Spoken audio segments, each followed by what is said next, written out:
Thank you very much for the invitation and opportunity that once again I can be part of your program.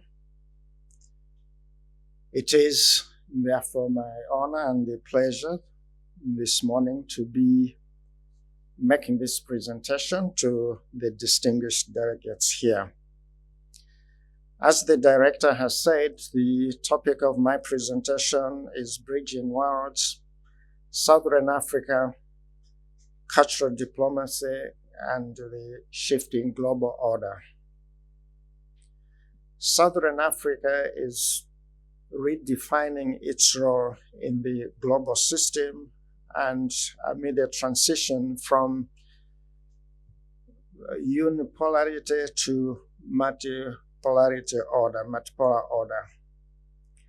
The region's wealth of natural resources, youthful demographics, and increasing diplomatic confidence have elevated the status of the region from a spectator kind of to a central role and the actor in shaping global outcomes. It now stands as a significant contributor to sustainable development, climate solutions, innovations, and cultural connectivity. This presentation explores how Southern Africa, supported by strategic partnerships with actors like the European Union, Germany, and multilateral financial institutions, is navigating the complex global landscape. It focuses on 5 interrelated areas, namely economic diplomacy and infrastructure, climate resilience, healthcare and human development, cultural diplomacy, and regional and global influence. Cultural diplomacy is emphasized throughout as both a strategy and a value system for advancing Africa's role in international affairs. Let me turn to economic diplomacy and infrastructure development.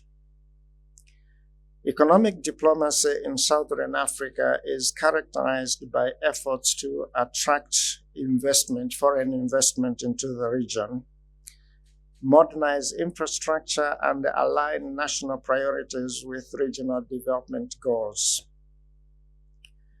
The African Development Bank, AFD, forecasts that Africa's GDP growth will increase from 3.3% in 2024 to 4% by 2026. Southern Africa is expected to be a major contributor, underpinned by EU-backed initiatives, bilateral partnerships, and major national infrastructure projects. EU-Southern Africa investment partnerships. The EU is playing an increasingly prominent role in the region's development. At the 2025 EU Summit in Africa, it unveiled 4.7 billion euros of global gateway investment package to support 3 sectors, namely vaccine manufacturing, clean energy and critical raw materials, and transport and digital infrastructure. More broadly, the Global Gateway Africa-Europe Investment Package aims to mobilize 150 billion euros for Africa by 2027 and is facilitating blended finance across sectors such as green energy, healthcare, and logistics. Within that, there are also national projects, which I proceed to cover some. because to better understand how Southern Africa is engaging in economic diplomacy, we have to have an idea of some of these. In Malawi, as an example, there is a $1.5 billion project, hydroelectric power project, to double the current capacity of national electricity output. In South Africa, there are over 150 infrastructure projects underway, including the Just Energy Transition Investment Plan, which has already secured over $11.7 billion of international support, according to the Office of the President. And the EU Clean Trade and Investment Partnership reinforces the agenda through a green energy and technology collaboration. In Zimbabwe, the country has launched more than 500 projects since 2024, integrating geospatial and digital tools to monitor and improve service delivery. In Mozambique, there is a project of more than $20 billion, the liquefied natural gas LNG development, which resumed in the Cabo Delgado region, positioning Mozambique as a top regional energy exporter. The initiative is supported by the IMF and private investors. In Angola, a US-backed project worth $10 billion, the Lobito Corridor project, is working on linking the DRC, Zambia to the Atlantic Ocean, thereby increasing or improving export potential for critical minerals from inland. Let me move to climate resilience and environmental sustainability as another key area. Southern Africa's exposure to extreme climates has prompted robust reforms and investment in adaptation. As an example, in the area of humanitarian and climate aid, in 2025, the European Union allocated $41 million in humanitarian aid to Southern Africa, including $17 million to Mozambique for cyclone recovery and epidemic response. And other country projects related to climate, the Malawi government is promoting climate-smart agriculture to combat declining yield and due to erratic rainfall.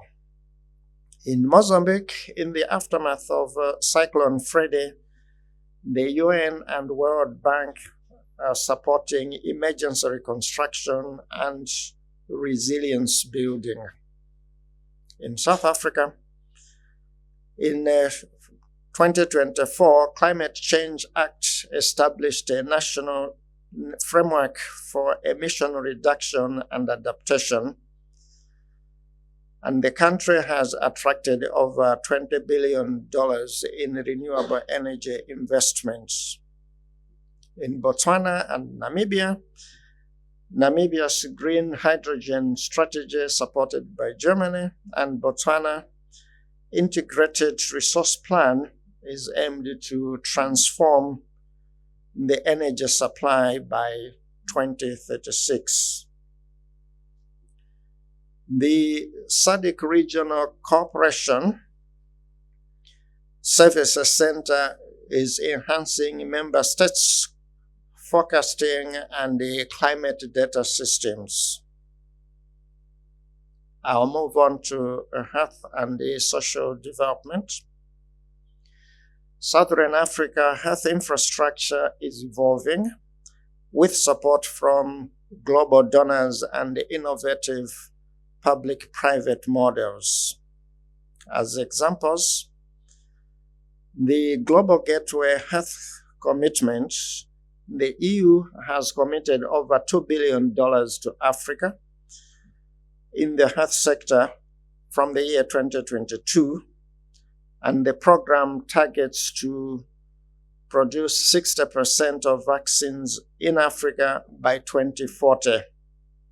And the national initiatives in the health side include South Africa, for example, that supports the local vaccine production and therefore reinforcing South Africa's pharmaceutical industry and pandemic preparedness. In Malawi, there was a small outbreak of Mpox, and it was effectively managed with support from the WHO and the UK. In Zimbabwe and Malawi, both countries are expanding mobile health through a US-supported project, therefore having mobile clinics that are able to reach people who would otherwise find it hard to reach health services. In Mozambique, there have been some cholera outbreaks, partly as a result of the cyclones, but there have been projects to address that in the sanitation area. South Africa and Zambia are promoting innovative health bonds through public-private partnership programs, funding maternal care, and the digital health expansion. I will now turn to cultural diplomacy and the strategic partnerships. Cultural diplomacy is a core pillar of Southern Africa's foreign policy, used to reshape the narrative for partnerships and promote soft power. Within this, there's people-to-people initiatives. UNESCO, for example, has the Africa Cultural Capital Initiatives, which designates cities as hubs of creativity and the cultural exchange. The African Capitals Program designates a city or cities every 2 years to promote Africa's artistic culture and creative excellence, and it aims to promote and bring out the African culture, the richness of African culture. And the culture is the fourth pillar in the sustainable development, and it's encouraging cultural policies, fostering creative industries, and creating jobs, especially for the youth and women. For the 2024-2025 years, Brazzaville in the Republic of Congo and Kinshasa in the Democratic Republic of Congo were jointly named Africa's capitals of culture. And this tenure enhances the cultural visibility and empowers local artists and reinforces the roles of African cities as hubs of cultural innovation and economic development.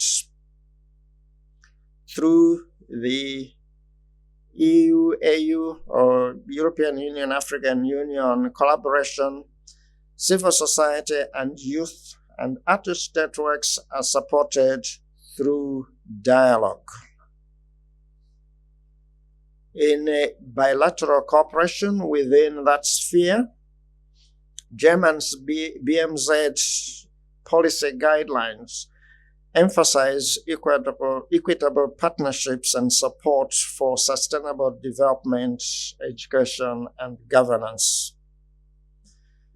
There's also Germany's green energy strategy with collaborations in Namibia and South Africa, I mentioned that, and includes pilot projects and technology transfers in green hydrogen. And within EU, South Africa, There is a model that supports green investment, raw material processing, and the technology partnerships. Next, let me turn to regional influence and the multilateral engagements. The Southern Africa region is taking a leadership role in regional diplomacy, trade integration, and the global policy forums. Examples of these in the institutional engagements: Malawi chaired the Southern Africa Development Cooperation, SADC, Peace and Security Organ in 2024, therefore enhancing its diplomatic visibility.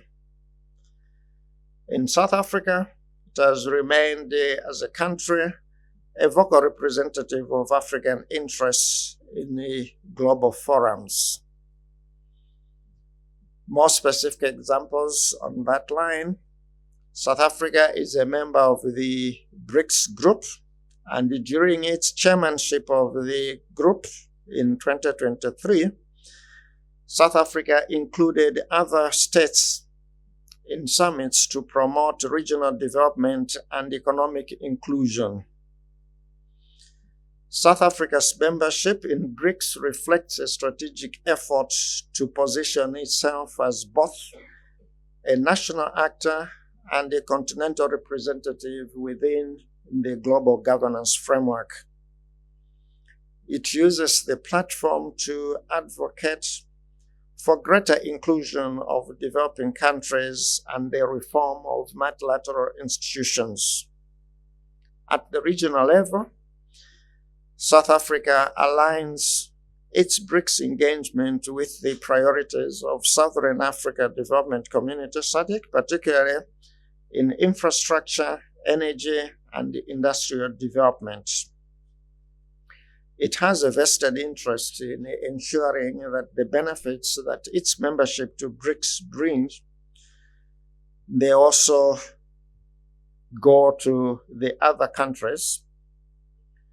One of the reasons is a way to address underlying economic disparities that contribute to cross-border migration into South Africa, and these sometimes create tensions with the locals in South Africa.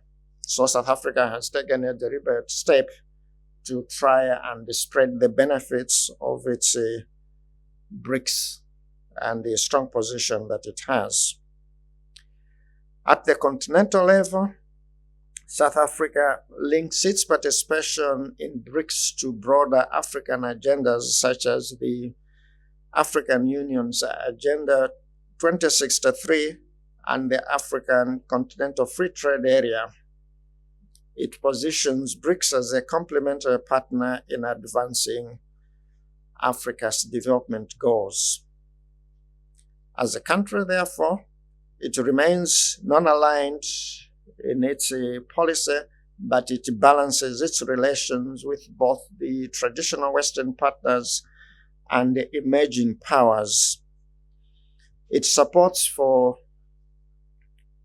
the inclusion of Egypt and Ethiopia into the BRICS grouping, suggests a deliberate intention to increase Africa's representation in global forums.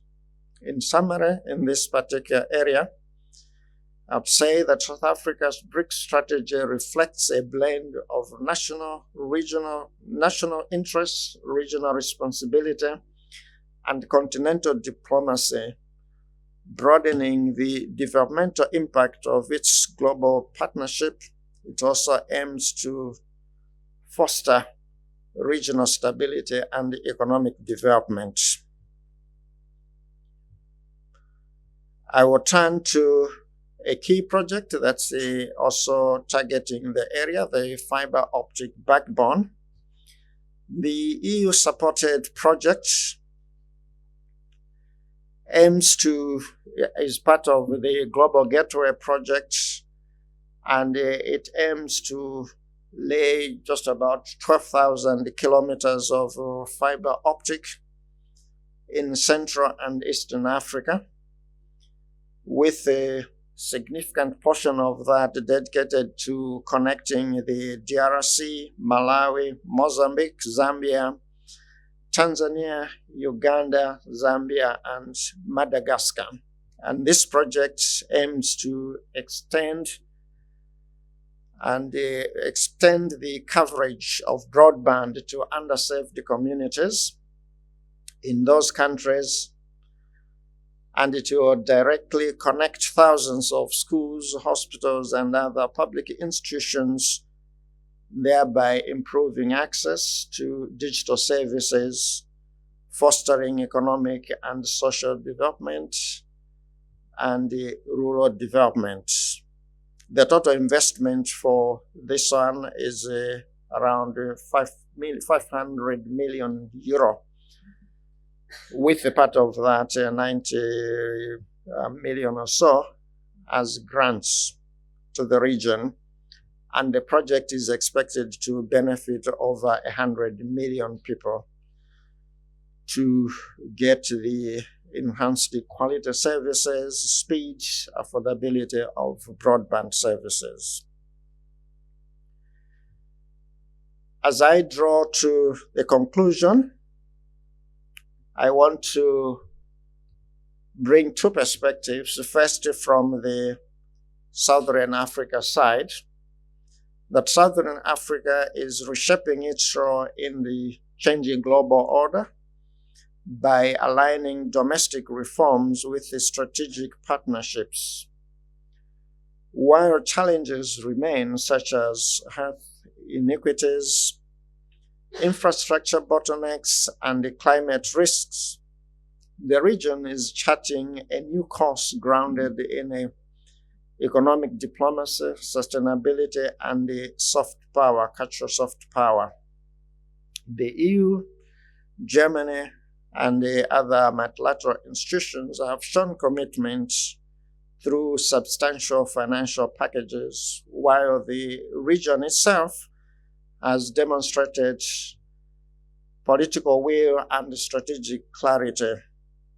Cultural diplomacy provides a unifying thread that binds these initiatives into a coherent vision for equitable global engagement.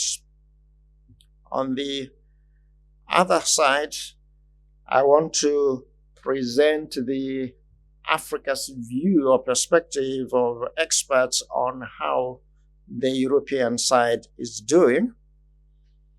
And for this one, allow me to get points and insights from a paper by Professor Carlos Lopez, writing on EU-Africa relations. And I pick 5 points from his paper.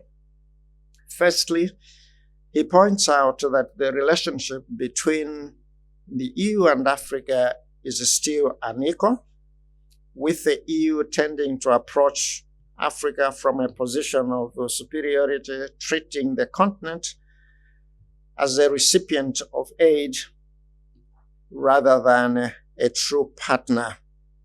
And he believes that this attitude keeps power in balance.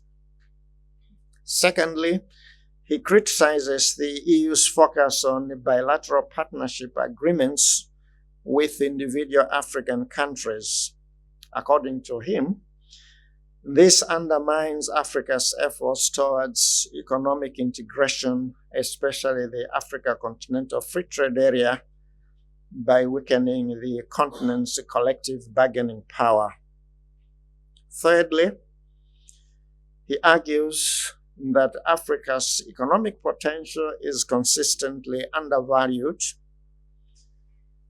If we recognize the true potential of Africa's GDP and market size, he suggests we would see a major global player, possibly even larger than countries like India, and he believes that therefore through that Africa needs a seat even at forums like the G7. And he believes that currently this is not reflected in the EU approach to Africa. Fourthly, he calls for a real shift in attitudes. He says that the EU needs to move beyond paternalism and manipulation and instead build relationships with Africa based on mutual respect, shared benefits, and joint decision-making. Finally, he proposes and stresses the importance of selective engagement and deeper understanding.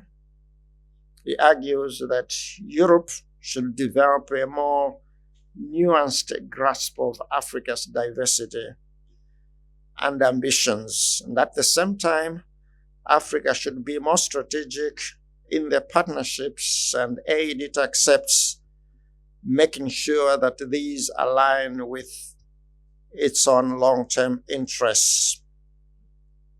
I believe that these points chart a way or offer a roadmap for rethinking and improving the EU-Africa relations. And in closing, I'll say that as we reflect on the bridging world, Southern Africa, cultural diplomacy, and shifting order in the shifting global order, let us remember that bridges are built not on old habits, but from mutual respect, genuine partnership, and recognition of Africa's rightful place on the global stage. If we embrace this new mindset, valuing Africa's potential, fostering integration, and engaging with nuance and purpose, we will not just be bridging worlds, we will be shaping a more just and balanced global order. Thank you.